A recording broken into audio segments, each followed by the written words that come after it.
Kejadian pasal 31. Yakub lari meninggalkan Laban. Kedengaranlah kepada Yakub anak-anak Laban berkata demikian. Yakub telah mengambil segala harta milik ayah kita dan dari harta itulah ia membangun segala kekayaannya. Lagi kelihatan kepada Yakub dari muka Laban bahwa Laban tidak lagi seperti yang sudah-sudah kepadanya. Lalu berfirmanlah Tuhan kepada Yakub, "Pulanglah ke negeri nenek moyangmu dan kepada kaummu, dan aku akan menyertai engkau."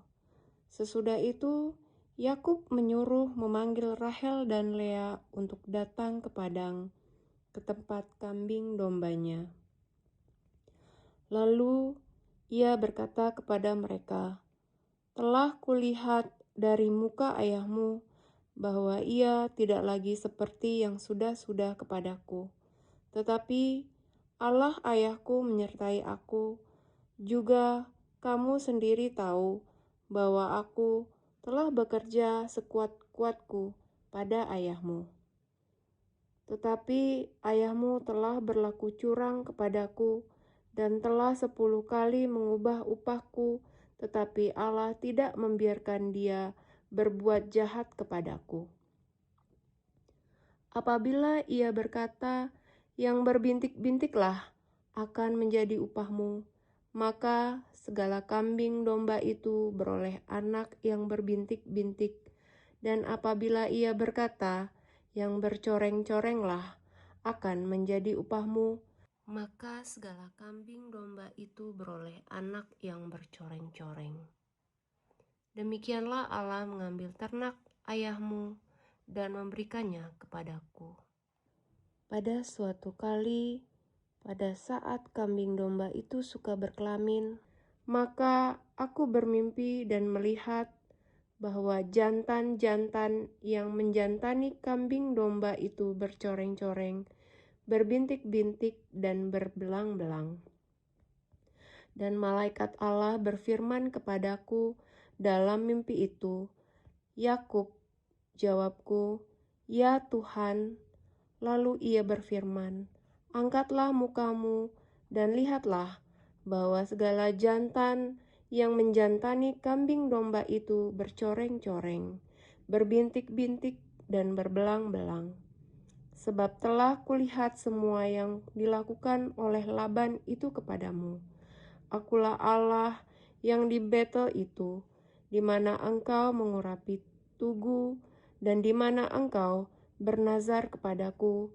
Maka sekarang bersiaplah engkau, pergilah dari negeri ini dan pulanglah ke negeri sanak saudaramu." Lalu Rahel dan Lea menjawab Yakub, katanya, "Bukankah tidak ada lagi bagian atau warisan kami dalam rumah ayah kami? Bukankah kami ini dianggapnya sebagai orang asing karena ia telah menjual kami? Juga bagian kami telah dihabiskannya sama sekali.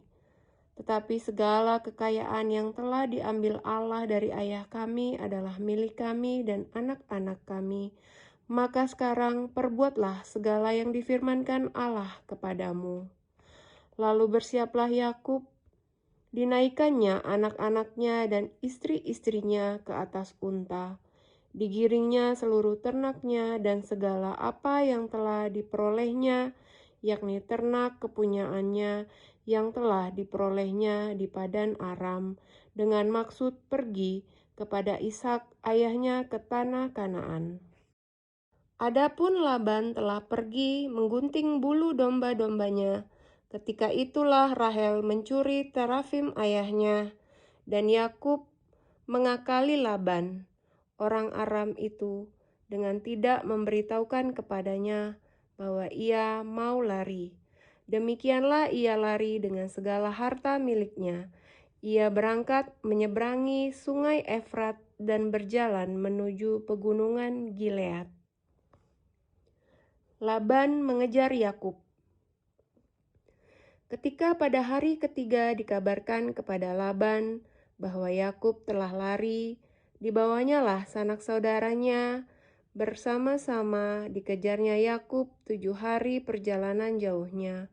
Lalu ia dapat menyusulnya di pegunungan Gilead.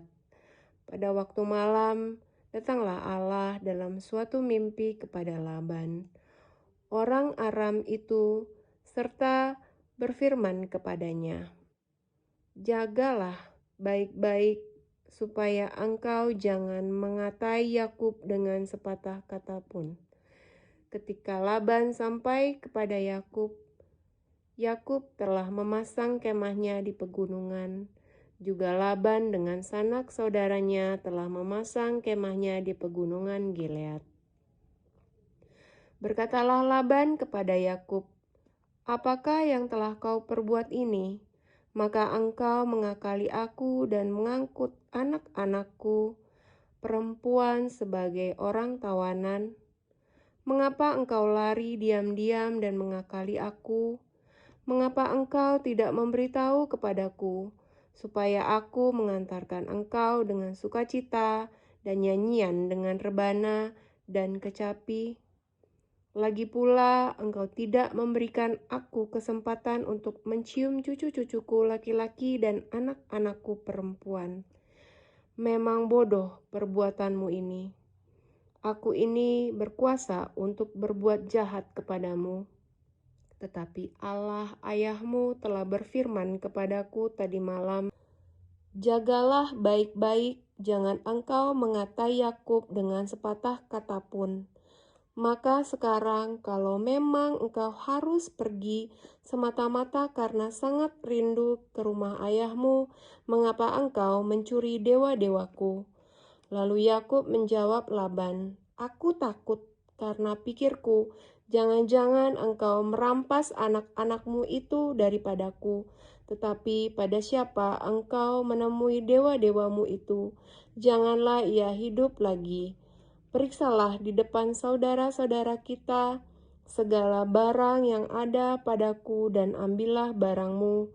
Sebab Yakub tidak tahu bahwa Rahel yang mencuri terafim itu.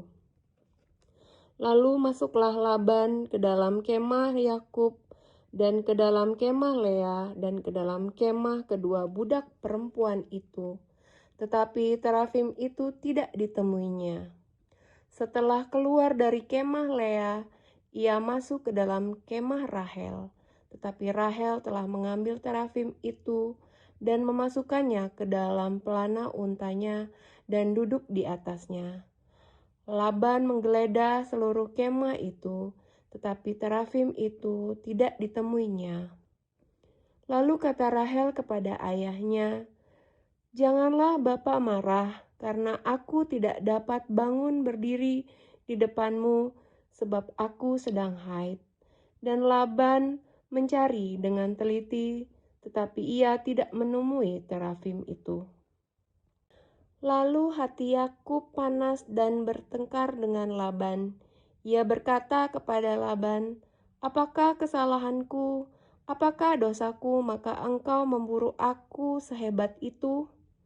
Engkau telah menggeledah segala barangku. Sekarang apakah yang kau temui dari segala barang rumahmu? Letakkanlah di sini di depan saudara-saudaraku dan saudara-saudaramu, supaya mereka mengadili antara kita berdua. Selama 20 tahun ini aku bersama-sama dengan engkau. Domba dan kambing betinamu tidak pernah keguguran, dan jantan dari kambing dombamu tidak pernah kumakan. Yang diterkam oleh binatang buas tidak pernah kubawa kepadamu. Aku sendiri yang menggantinya, yang dicuri orang baik waktu siang, baik waktu malam, selalu engkau tuntut daripadaku. Aku dimakan panas hari waktu siang dan kedinginan waktu malam, dan mataku jauh daripada tertidur. Selama 20 tahun ini aku di rumahmu. Aku telah bekerja padamu 14 tahun lamanya untuk mendapat kedua anakmu dan 6 tahun untuk mendapat ternakmu, dan engkau telah 10 kali mengubah upahku. Seandainya Allah ayahku, Allah Abraham dan yang disegani oleh Ishak tidak menyertai aku, tentulah engkau sekarang membiarkan aku pergi dengan tangan hampa. Tetapi kesengsaraanku dan jerih payahku telah diperhatikan Allah, dan Ia telah menjatuhkan putusan tadi malam. Perjanjian antara Yakub dan Laban. Lalu Laban menjawab Yakub, "Perempuan-perempuan ini anakku, dan anak-anak lelaki ini cucuku, dan ternak ini ternakku. Bahkan segala yang kau lihat di sini adalah milikku. Jadi apalah yang dapat kuperbuat sekarang kepada anak-anakku ini atau kepada anak-anak yang dilahirkan mereka? Maka sekarang marilah kita mengikat perjanjian, aku dan engkau, supaya itu menjadi kesaksian antara aku dan engkau." Kemudian Yakub mengambil sebuah batu dan didirikannya menjadi tugu. Selanjutnya berkatalah Yakub kepada sanak saudaranya, "Kumpulkanlah batu." Maka mereka mengambil batu dan membuat timbunan. Lalu makanlah mereka di sana di dekat timbunan itu. Laban menamai timbunan batu itu Yegar Sahaduta, tetapi Yakub menamainya Galet. Lalu kata Laban, "Timbunan batu inilah pada hari ini menjadi kesaksian antara aku dan engkau." Itulah sebabnya timbunan itu dinamai Galet. Dan juga Mispa, sebab katanya, "Tuhan kiranya berjaga-jaga antara aku dan engkau apabila kita berjauhan. Jika engkau mengabaikan anak-anakku, dan jika engkau mengambil istri lain di samping anak-anakku itu, ingatlah walaupun tidak ada orang dekat kita, Allah juga yang menjadi saksi antara aku dan engkau." Selanjutnya kata Laban kepada Yakub, "Inilah timbunan batu dan inilah tugu yang kudirikan antara aku dan engkau. Timbunan batu dan tugu inilah menjadi kesaksian bahwa aku tidak akan melewati timbunan batu ini mendapatkan engkau, dan bahwa engkau pun tidak akan melewati timbunan batu dan tugu ini mendapatkan aku dengan berniat jahat. Allah Abraham dan Allah Nahor, Allah ayah mereka kiranya menjadi hakim antara kita." Lalu Yakub bersumpah demi yang disegani oleh Ishak ayahnya, dan Yakub mempersembahkan kurban sembelihan di gunung itu. Ia mengundang makan sanak saudaranya, lalu mereka makan serta bermalam di gunung itu. Keesokan harinya pagi-pagi Laban mencium cucu-cucunya dan anak-anaknya serta memberkati mereka. Kemudian pulanglah Laban kembali ke tempat tinggalnya.